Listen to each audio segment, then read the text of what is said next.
Hello and welcome to this conversation between Nitin Nupur, Sayanti, and myself, Shruti Swaroop. It's wonderful to have these lovely people here talking about Break the Bias, the theme for this year's International Women's Day. This initiative, driven by BCW India Group, is about people who have broken the bias and done something different. So we have with us Nupur Chaturvedi, Nitin Shukla, and Sayanti Ganguly. Very warm welcome to all three of you. Hi. Thank you. Thank you. So lovely. I was very intrigued with this initiative that was by the BCW India Group.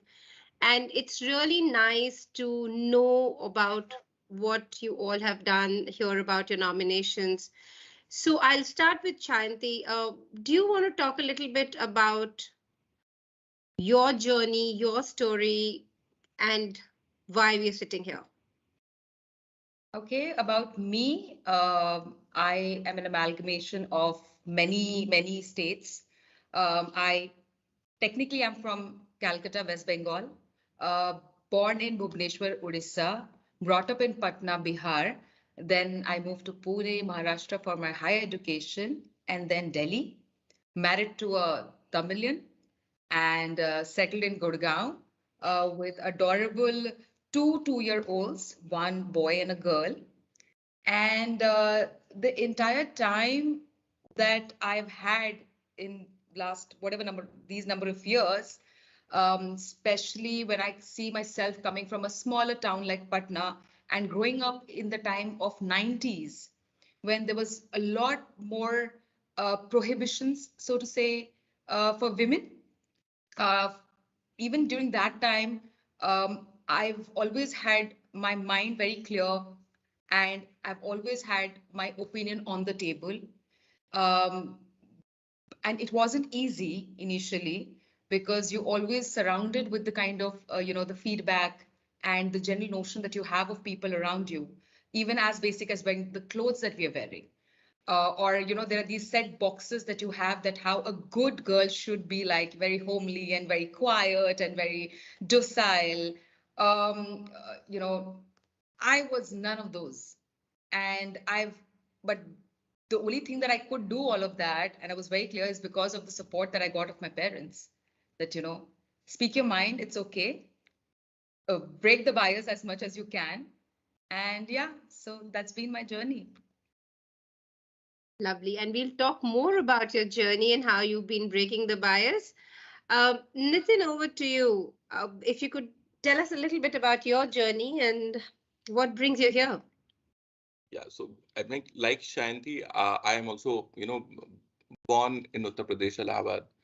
But from my class lower KG till say about my graduation, I've changed some 14 odd schools because of the kind of job that my dad was a part of. So staying in all across the entire length and breadth of the nation was something that gave me an entire edge, because I could then understand and adapt to the local notions, the local way of living, understand their sensibilities. And I think that has helped me a lot. While that was a very big challenge, and I used to think that I am one of the most deprived kids, because I never used to get some facilities close around, because I used to change schools almost every 6 months. So don't have a school friend, so to say. I have only made my work friends till date. But that has also become my strength, because now I understand people more than I think other do understand, because I know people, like for example, people who come from Odisha or people who come from Tamil Nadu have a different kind of a sensibility towards how we approach things on an everyday basis. So I think that has been one of my strengths now, which I thought was a weakness until the time I moved to actually Gurgaon. So I think that is the long and short of who I am and what I have been doing in the past 15 years of my work life. Lovely. Great. Yes, Nupur. I am intrigued too and looking forward to hearing your journey. So interestingly, I just realized that all of us are from small towns, and we come from a sort of set way of upbringing or thinking. The only difference in my case is because my father was in the Air Force. I've also been part of a more cosmopolitan upbringing, given that Air Force campuses used to have people from all walks of life, all regions of India. And so again, without traveling to so many places, I've probably have the same experiences that Nitin would have had because I've interacted with the same number of people. And completely unlike Shayanti, I ticked all the right boxes when I was growing up. I was the homely, docile, uh, girl, in fact, timid to some extent, conforming to every, if a cousin brother said that you can't you can't go out to the shop to buy, I will get you whatever you need. If somebody else said, no, no, you can't talk to boys, or the typical things that we come across in small towns, I used to quietly accept all of those as okay, that's what I need to do, and so I did those. And later in life, and today when I look back, I see that I don't know when I became a non-conformist, and I have reached a point where I have taken steps, not knowing that I was actually going against the tide, or at least not doing it because I was going against the tide, but just life brought me uh, to those points and taking those decisions. Lovely. Thank you so much, Nupur. Thank you for sharing that. So I was looking at the wonderful nominations that I have for all of you, and I was getting to know more. So as part of getting to know you more, Shanti, I know you're a mother of twins, and I know you're sitting in a very high-profile role, and I have been told that you're dealing a lot with rural women. So can you tell us a little bit more about this and what motivates you, what drives you? Okay, so there are two questions here. To answering the first one, that I work with a lot of rural women. For some of our clients that we service, I've had the opportunity to actually go to the level and connect with these women who could be a farmer, who could be a regular person sitting in far-flung hinterland who does not even understand the power of internet, and women and girls who are deprived of the basic education because they come from underserved communities. And it's been an amazing journey to actually see them see them grow when they get that power, they get those resources to actually do something with their life. And for one of these in one of these interaction that I was having with one of these a woman farmer, and she was just talking about the initiatives that she's undertaken. So sorry, can I take a step back? Okay, sorry. So I had one of these interaction very recently with one of the farmers, and there was a training session that was happening for them to be empowered in the farming community. Because if you see, most of the grunt work is done with the women farmer, but when it comes to the cerebral part of the agriculture, that's mostly lies with the men. And how this training has actually empowered her to lease a land and to do farming end to end and earn money out of it. So while she was helping, and this is the case with most of the women farmers, they do help their partners, their husband, out in the field, but they're not earning anything. But these training sessions which happen, and when I hear them talk about it, they're not only earning, they're also so proud to be contributing in the family expense, like, for the kids' education, for, building a toilet in the house. These are like such amazing stories. And then now they talk about the fact that, we feel so empowered with this knowledge that I want to ensure that at least my friends and the other women in that area and surrounding areas, I help them empower. So those are such amazing stories that I was talking the other day with a friend that we sit in the corporate world, we sit in Gurgaon, we have a lot of these facilities already, and of course we are also trying to break the bias, and those are very genuine. But these women are also the real hero stories who, with limited resources, are doing so much more in their life. And what motivates me? These stories. What motivates me is the fact that I want to keep doing something so that when my kids they grow up, they have the freedom to decide what they want to do in their future. I don't want to be like Nupur was saying that I want to be a non-conformist or non-rigid in terms of having a future for my kids. I'm very clear, and actually, me and my partner, we both are very clear. They will make a career in something that that drives them, that gives them the happiness and the passion. Basically have the passion convert into a job. So hopefully I'm able to do that. So I continue to get motivated to do better, and so that I learn these things and I evolve my thought as I grow older.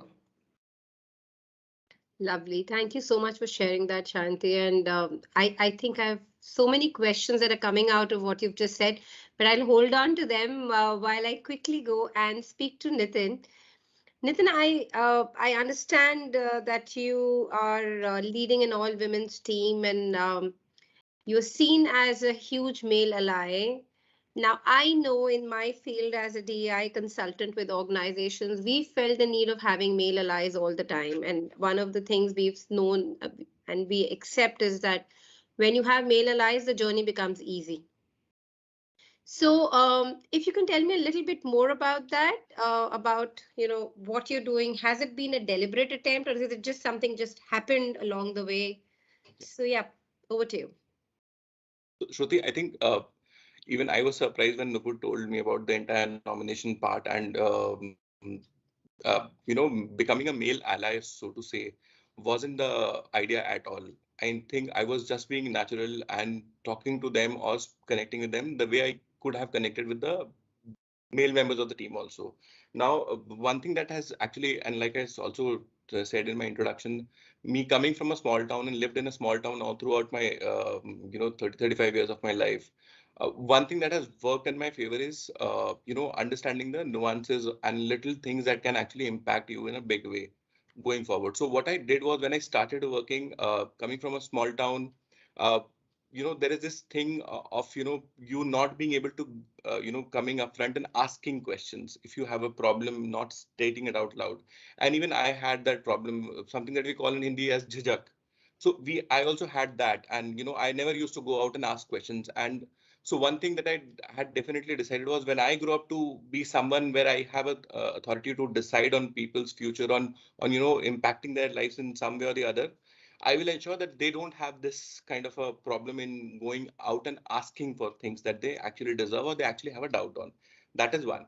And the second thing was, my entire point was, work in itself is a very, very big hassle, so to say, frankly, with clients all around you and, with your everyday life with or without COVID, it's not an easy place to be in the world, frankly. So the only thing that I can do is, cut down a hassle or two from your life. So if there is something that you need my help on in terms of leaves and you don't want me to know what the reason behind is, I'm okay with approving it without no questions asked. Leave policy is something that I practice in my team. There is absolutely no questions asked to anyone, be it a boy or a girl, frankly. The second thing that I've actually done in terms of ensuring that they have a smooth stay in the team is that if they want to log in late, leave early, not feeling disoriented working, I'm absolutely all right in giving them a break because, again, no questions asked, because I understand sometimes you just don't feel like working and you just have to be there. So it's absolutely all right to take a break, get out of the entire scene, come back after a day or two, and the rest of the team will be able to manage the client. And the third thing that I think is specifically, very prominent with girls, so to say, is the fact that, they are always afraid of talking to someone of the opposite sex. Is something that I've always felt. So that factor of being afraid to talk to a man is something that I deliberately. So this was the only deliberate part of my entire engagement with working with whoever that I used to work with, and I'm still working with, is to make this fear factor go out of the life. So I go and sit down with them, I have lunch with them, and that is all that it takes. Once you are involved in their everyday life, if they've reached home safely, if they're working late, if they're not coming, if they're absolutely all right in telling me good, if they're not all right in telling me no questions asked again. So that gives them a sense of comfort in dealing with me whenever I, work with them. So I think that has, in a way, I think led to breaking those bias of having a male ally in the team. But like I started saying, it wasn't intended, absolutely not. It was just the way that I thought I should be. And my last point on this will be, there are people that you work with and interact with in life, and some people teach you how to be, and the others teach you how not to be. Both set of people have taught me a lot on how to be and how not to be. I think thanks to all those people, I have learned some things that have now provided a value to the ladies in my team, as I fondly call them, because all my salutations in the emails are saying, "Ladies, can we do this? Ladies, can we do that?"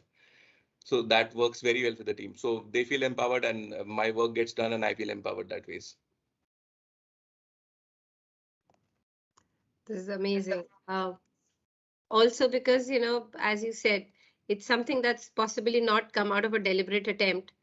I wish we had more unspoken, unknown male allies like you. Great. Nupur, coming to you. There's a beautiful story I read about you being a single parent and adopting a little one.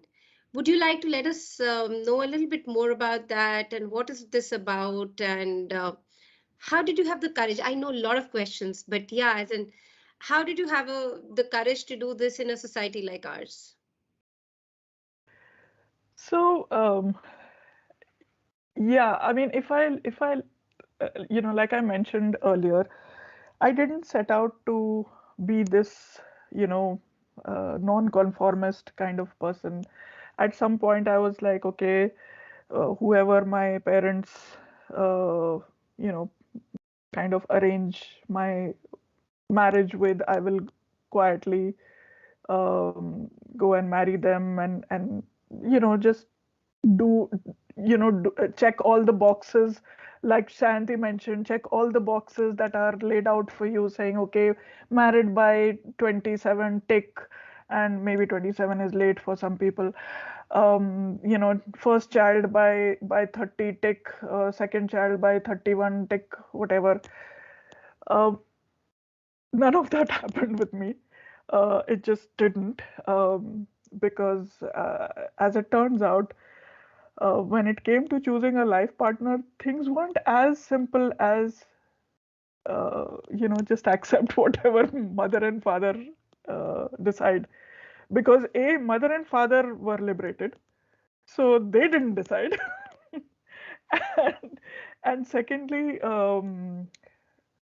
it wasn't the process wasn't as simple as that, because having got the kind of upbringing I got, there were certain expectations from a partner. It wasn't going to be as simple as closing my eyes and marrying anybody. It was going to be about somebody whose value systems match my own, and coincidentally that didn't happen for me. But at some point, I did realize that I wanted to be a parent. I wanted to be a mother. And for the longest time, that seemed like a pipe dream. One of those things that you say that if I'm not married by 40, I will adopt. And lo and behold, I turned 40. And I was like, okay, let's see, let's see if that promise to myself was a genuine one or not. And so I started exploring, and tried to. At that point of time, the laws of the land were already open to single parent adoption, but the process was a little tougher for single parents, purely because the decision lay in the hand of the adoption agencies. orphanages, so to speak.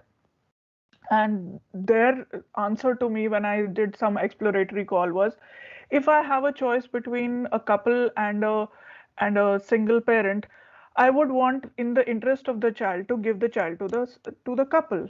And I'm like, what if something happens to the couple? What if the parent, I mean, unfortunately, if they divorce, or what happens if one of them dies?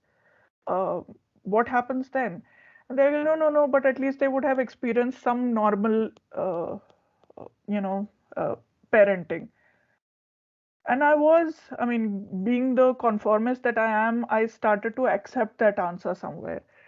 But then I had a few conversations at the right time with the right people, and gradually I realized that no, let me not accept that answer. Let me double click it and go into it and see what lies beneath.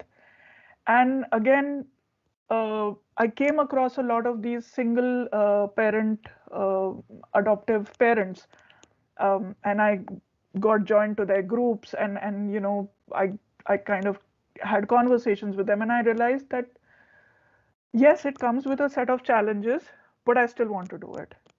And I remember, one of the counselors that I spoke with, so I said to her that, people have said that, oh, you're so good with children, it's a brilliant idea for you to adopt a child. And she was like, hang on, it's not a brilliant idea, it's not an idea, it's a decision that you're making. It'll come with its challenges, and it'll come with its with the kind of gratification that you're looking at being a parent. So when you take that decision, if you take that decision, it will have to take cognizance of both those things, that there will be challenges as well. And so at one point, I kind of decided that I wanted to go ahead, and one of those evenings where you're like thinking about it, and you open the website and you're like looking at the website, and I'm like, okay, let me just put in the application and then let's see what happens. And then you're like, oh, then let me put in the home survey, and then let's see what happens. And it just kept happening for me. And then one fine day, the day that I turned 40th, 40 years old, just a few days before that, I got my referral, and just the next day I left for Ludhiana and brought home my daughter. So it was literally, by the time I was 40, I had adopted a child. This is so wonderful and very heartwarming, Nupur. Thank you for sharing it in so much detail. Shanti, one of the questions that was in my head when you were talking about your experiences and what inspires you, have you faced any challenges going to the rural side, your personal challenges from the family, from people around you, managing children, home, traveling, learning, any challenges that you'd like to share, and how did you overcome them? So when I became a mother to twins, I think the general perception around me and uh, friends and friends, parents and parents' friends would say that, you should take a break, you should take a sabbatical, because, it's difficult for people to manage one and you have two. So I don't think you should look at, you should just focus on your kids, not look at your career right now. Give it a break, you can come back. As any new mother, you start contemplating, you start thinking that, am I being a bad parent? And as and when my maternity was getting over, am I being a bad parent? Would I leave the kids behind? Uh, all of those questions started to cloud my judgment. Thankfully, I am surrounded with such amazing people like my sister, my brother-in-law, my mother, my father, and my husband. So they were very clear. My mom is very clear. She's a housewife, but though she does a lot of other things, like she's a member of different clubs and she's been doing something or the other over the last, over the last years that she's been there. Sorry. So she's always been busy doing something, right? But her biggest her biggest low point is that she does not have a career.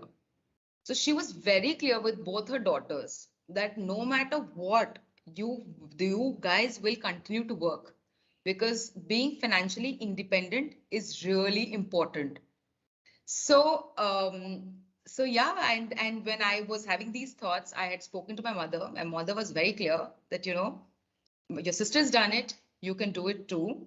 And my husband was like, you know, you're such a workaholic. I know that you're going to go mad sitting at home and managing the kids. So we will ensure that you have a good infrastructure. I am here. We will together, you know, sort everything out. But you cannot not go back to work. And and it so happened. So I came back the day my maternity got over. I had joined back work. I started doing 8, 10, 11, 12 hours, and I still do it. And thankfully, I have a good ecosystem, and it's not been a problem at all. How lovely. And I have always believed that, you know, having a good ecosystem is what it needs for anybody to be successful, whether you're breaking the bias or, you know, what, irrespective. I think for anybody, you need a good ecosystem. You need people who are understanding. And I also believe that a lot of who we are comes from the first few years of our upbringing. You know, how our parents tell us how we've seen things in our immediate family. That drives the rest of our lives, whether we like to believe it or not. But I think the first 8, 10, 12 years decide your entire journey. So it's so heartwarming to know that you have such lovely family and such a supportive husband. So I think there's a break the bias thing for your husband as well that we need to do. Yeah, no, but you know, honestly, between my husband and I, we were very clear that I did not know bank work because my father used to take care of everything and he still does. But he ensured that I go and learn all the bank work. The same way he also would, you know, run the washing machine or get grocery. And that's something that because we now have a boy and a girl, we just want to be sure that they both learned both sides of the job. It's just not that if it's a girl, she should be in the kitchen, and if it's a boy, he should be out. So I think hopefully we're able to follow that with them as well. You just realize that you can snip this off and share it with Ariel, and it can be a share the load ad campaign. Yes, of course. Uh, so lovely. It's really nice. And yeah, it's amazing. And touch wood, I have a similar partner at home, so it's just amazing to know that they're more like them. Nitin, there is a very common perception in our society that when a man is surrounded by women, one of the things we keep saying, and even men say this, right? Even women say this, like, "Wo dekho Kishan Kanhaiya, he's forever surrounded by women." Um, and I don't think people realize that's a microaggression. I don't think people realize it's wrong to say that. It's just, you know, it just kind of makes life very difficult for both the women in who are around and even the man. For you, what were the challenges and what is it that you heard? What is it? And I know you didn't do this deliberately, but without you doing this deliberately, I'm sure you would have heard a lot of things from friends or family or colleague or whoever. So, what were some of the things that you have been tackling on a day-to-day basis? So, Shruti, thankfully, I never got to hear any such comments, and I would have been furious if I would have heard that. But there were definitely my set of challenges. Like, for example, if we were working on a pitch together, and pitches are usually run into late, very night, and we're sitting in office, and these were days when office was a regular part of life. So, we were in office and it is 12 o'clock in the night. So I used to ensure that there is no Uber, Ola coming to office and taking the girls. I will go and drop them, even if that means I'll have to take double the trip around the entire city. So I used to stay somewhere in South Delhi and then go all the way to North Delhi to drop that person and come back to South Delhi. So which is a 2 hour additional of work. At that point of time, some of my colleagues used to definitely come and say कि ज़्यादा नहीं हो गया थोड़ा. And that was the only comment that I heard. And I was like, I would have expected my wife's colleague to do that for her, my sister's colleague to do that for her. And therefore, I am that, this girl is someone's wife and sister, and therefore I am that colleague. And for me, it is very important for them to stay safe throughout the part of their engagement with me, and even beyond that, if if that's all right with them. So I think, except for that, I did not hear about those lewd comments, but definitely I made it a point that I made it very safe, irrespective of who says what in the entire system that I am a part of. And thankfully, like I said, with some people you learn how to be and how not to be. More, but thankfully for me, people who I learned how to be were more in my life, and they taught me the right things to do. And the right thing to do was to make those people stay safe and feel safe while you are around.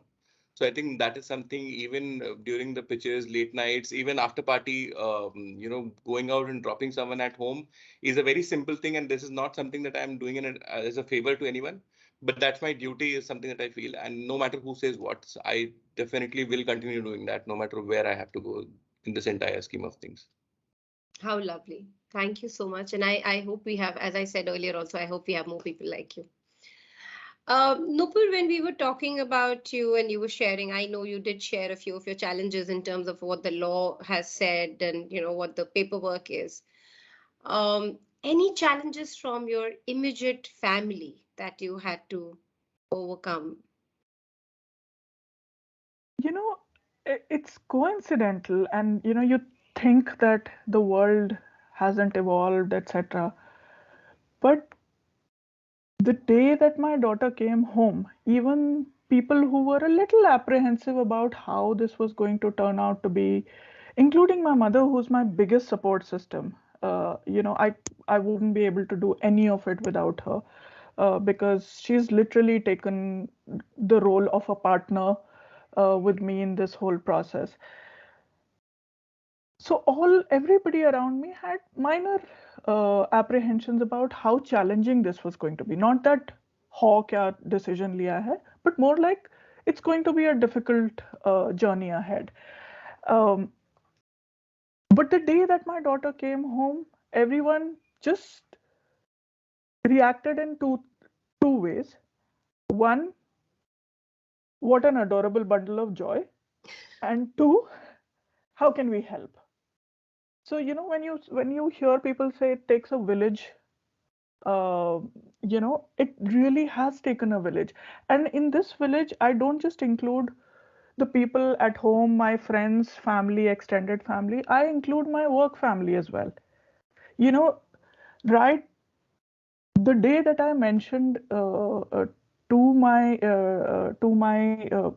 leaders that I have taken this decision, because in the case of a pregnancy, you inform them when pregnancy happens, and you're like telling them of your upcoming uh, maternal journey. In my case, I disclosed it when I put in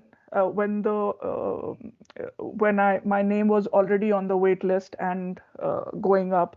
At that point of time, I decided to share the journey with my leaders. And besides the fact that some of all of them were supportive in the way that they vocalized it, I got a referral letter from one of the leaders. I got the maternity leave that people with at that point of time, the maternity leave was 3 months. I got my full 3 months of maternity leave. It wasn't, I mean, it was like not even something that I had to ask for. So besides the kind of support that I got from my family, I was overwhelmed by the kind of support that I got from my workplace, where uh, even today, if there is something that is to do with my daughter, people are, I mean, it's no questions asked. She always comes first, and everybody knows that, and everybody reiterates that to me, saying that no, you don't have to say anything further. She always comes first. How lovely. Thank you for sharing that. One last thing that I have for all of you is that in your own roles, you've all done, I don't think without realizing, but you've all quote unquote broken the bias.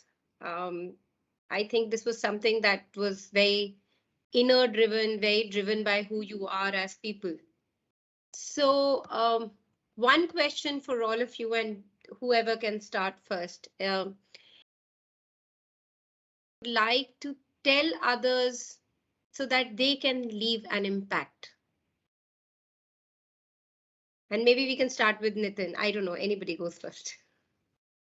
Yeah, I'll go first. I think my advice to fellow male members of my team and even outside of it will be, you no matter what you have learned and what you know of this entire world, you'll have to start with yourself and break the bias within you first. And like I said, most importantly, it is for me, it happened not by choice, but it just happened for me. And somehow I emerged as one of those breaking the bias champion this time. But for others, something that I would definitely want them to keep in mind is for it all starts from within. You need to break your bias inside you, and when that happens, and I don't think it is a one day affair that aaj se shuru ho gaya. You'll have to do it time and over again. You'll have your learnings, you'll have your challenges. Your own embedded emotions will come in the way of breaking that bias. But there is no other choice than breaking that bias and going forward. I might not be a champion or an advocate of women rights or equality for that matter, because I have my learning curve to go through and undertake. But one thing, like I have always believed in, that charity begins at home. And for you, you'll have to start breaking those biases from within yourself. And once you start understanding on the feelings and the emotions of the other people going through, I think work happens. But if it happens while everyone's smiling, that makes the day for everyone. So I think Thank that was my two bits. Shanti? How do I add to what Nitin said? I think he's just captured every aspect of it, which I was thinking to a large extent. But I agree that, there is no point. You cannot break the bias until and unless you yourself are not empowered and your thought process is not empowered. Sure. If I don't see things in a certain way and I don't change my outlook, no matter how much I try to be a certain person in public, I'll always fall flat. And like charity begins at home, I think more than oneself, that definitely you should look at. You should also start doing breaking the bias from home. It's from the start, the time that you spend at home, if you start from there, whether it's your mother, your wife, your kids, if you just ensure that the bias has been broken there, automatically when you come to office, you look at your fellow female colleagues also from, in the same way, and you unknowingly or unconsciously, you will break the bias. Awesome. In my case, I mean, and yeah, I mean, what more can I say beyond what these two have said? Because a lot of it is internal, and a lot of it is with our immediate people. But I think one of the things to also look at is that the world is not such a bad place. I mean, uh, given the news cycle, we are constantly looking at the bad coming at us. Uh, I think if we choose to look at the good, I think there is a lot of good out there, and we just have to start making that choice of looking at the good. And you realize that you will find people like Nitin who are unconsciously empowering women, and people in his team. You come across people like Shayanti, who's been through this entire journey of looking at her experiences as well as the experiences of those, and learning from them every day. So I mean, inherently, if we start looking at the good, I think there is a lot to learn from the good as well. And like Nitin said, he's come across more people who've shown him what to do. I think there genuinely are more people who know what to do. We just have to trust in them and let them be to act that out. And and I was hearing all of you speak about those tips that you can give to others and sharing your thoughts. It's so true. The world is a very nice place. It's just that we are so focused on finding faults. We are so focused on what is not there. And I think we need to be kind to ourselves first. We are not kind to ourselves to begin with. We are forever trying to be, because we've been taught to be kind to the parents, kind to the neighbors, kind to the relatives. I think for once, if you just start being kind to yourself, you need rest as well. You need your to grow your ambitions. You need to follow your dreams. We are doing so much for others. I think very rightly, if we start looking at ourselves, I think life would be so much easier. And all of these, we say break the bias, or year on year, we do so many things in terms of increasing diversity and making the world more inclusive place. I think it's just kindness, respect, and just love for all that will make the world a better place for everybody. So thank you so much. Thank you. It was wonderful to hear your stories, and I'm so glad once again that the BCW group got these lovely people together, and I got to learn so much from all of you. So have a great time, and thank you so much.